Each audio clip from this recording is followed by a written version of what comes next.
परत सुमित वाईट घ्यायला तुम्ही नकार दिलाय.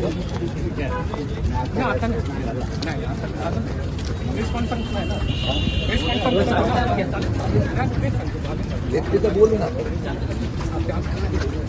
सर, चालतं.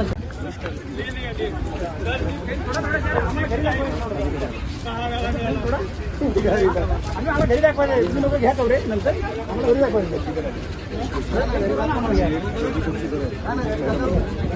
तुम्ही ऑडिओ व्हिडिओ पाठवते ना मला.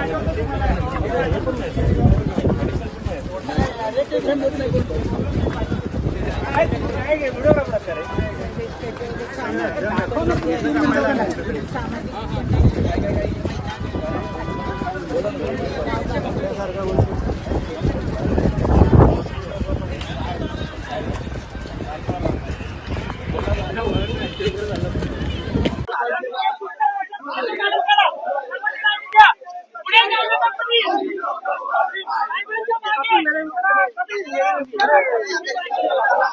अरे ते गती कमी करा, कमी करा, चालत का बंद करायची, कमी करा.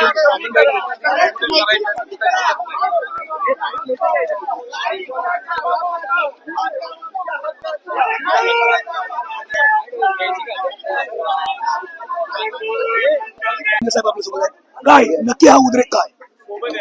उद्रेक असा आहे, 75,000 लोकांना घरं दिली गेली.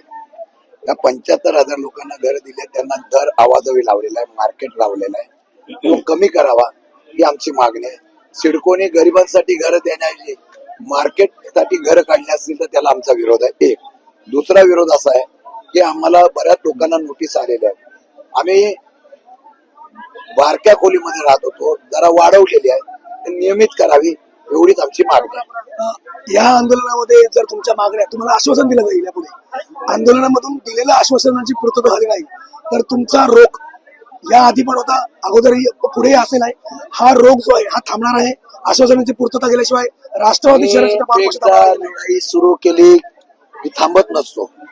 जर निर्णय लागला स्वागत करू, नाही लागला तर त्यांच्यासाठी आम्ही रस्ते उतरणार. साहेब, घरांबरोबर पाण्याचाही प्रश्न, मूलभूत प्रश्न या ठिकाणी आहे. पाण्यासाठी काय तुमची मागणी आहे? सिडको जे भूखंड आहेत ते विकण्याचा प्रयत्न करतोय, अक्षरशः त्यांचा विक्री सुरू आहे. आमची हरकत हीच आहे की सिडकोनी व्यवसाय करण्यासाठी सिडको कधी बनवली नव्हती. सिडको डेव्हलपमेंटसाठी बनवली होती. हल्ली सिडको व्यवसाय करायला लागली, जमिनी जागा विकायला लागलेली आहे. त्याला आमचा विरोध आहे. आमचं म्हणणं आहे गरिबांसाठी, औद्योगिक क्षेत्रासाठी, वेगळ्या वेगळ्या कामासाठी सिडकोचे भूखंड द्यावे. ते विकून धंदा करण्याचा सिडकोने प्रयत्न करू नये. एक वेगळा प्रश्न आहे, मालेगाव बॉम्बस्फोटाचे सगळे आरोपी निर्दोष सुटलेले. खरं म्हटलं तर 26/11 आणि मालेगावचे बॉम्बस्फोटाचे आरोपी सुटले जर असतील, हा पोलिसांनी, प्रशासनाने, त्याचबरोबर सरकारला आता विचार करणारा लावणारा गोष्ट आहे. मग या बाबतीमध्ये काय त्रुटी राहिल्या, कशामध्ये आपण शोध कार्यामध्ये या ठिकाणी कमी पडलो, कारण मला वाटतं की या असल्या सर्व गोष्टीचा विचार करून सुप्रीम कोर्टामध्ये परत एकदा भक्कमपणाने बाजू मांडण्याचा सरकारने प्रयत्न करावा. तुम्हाला वाटतं हे असं सर्वसामान्य न्याय मिळत नाही अशा प्रकारचे निर्णय? नाही, मला भीती अशी आहे की एकदा बॉम्बस्फोट मधले आरोपी जर मोकळे सुटले तर मग मी कुठलंही कृत्य केलं तर सुटू शकतो. या त्रुटी जर निघाल्या नाही तर उद्या अशा घटना घडू शकतात याची भीती मला आहे. शिंदे हा कशाचा परिणाम आहे अशा प्रकारचे निर्णय बाहेर? आता मला सांगता येणार नाही, कारण मी निकालाचं पत्रक मी बघितलं नाही, निकालाच्या त्रुटी काय बघितल्या नाही. ते बघत असताना मग त्याच्यावर भाष्य केलेलं आहे. परंतु सरकारने ज्या पद्धतीने 26/11 मध्ये हायकोर्टात, सुप्रीम कोर्टात जाण्याचा निर्णय घेतलेला आहे, तसं आता ह्याला चॅलेंज सरकार करतं का ते येत्या काळामध्ये बघावं लागेल. आंदोलन यशस्वी झालं असं म्हणता येईल त्यावेळेला, या क्षणाला? आज तर मी आंदोलन काढलेलं आहे.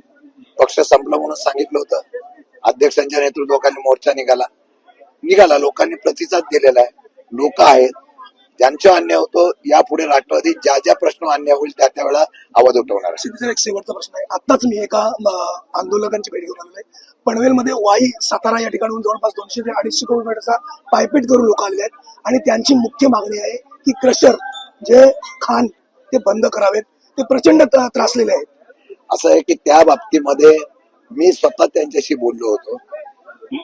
प्रशासनाकडून त्यांचं म्हणणं रद्द करण्याचा आदेश द्यावा. मी प्रशासनाशी त्यावेळेला बोललो, ते मला बोलले की आम्ही स्थगिती देतो, नंतर मध्ये जाऊन त्याला आम्ही निर्णय देऊ. तत्काळ जर कुठला निर्णय घेतला तर दुर्दैव असं होईल की लगेच ते कोर्टात जाते स्टे घेते. म्हणून कलेक्टर पासून सगळ्यांनी ती भूमिका मांडली होती, पण ते ऐकत नाही. त्यांचं म्हणणं आहे, मी महसूल मंत्र्यांची पण बोललेलो आहे, त्यावेळेला मी त्याच्यावर ऐकून घेऊन निर्णय घेतो. एक शेवटचा, आंदोलनामधून काय हातात पडले? न्याय मिळणार.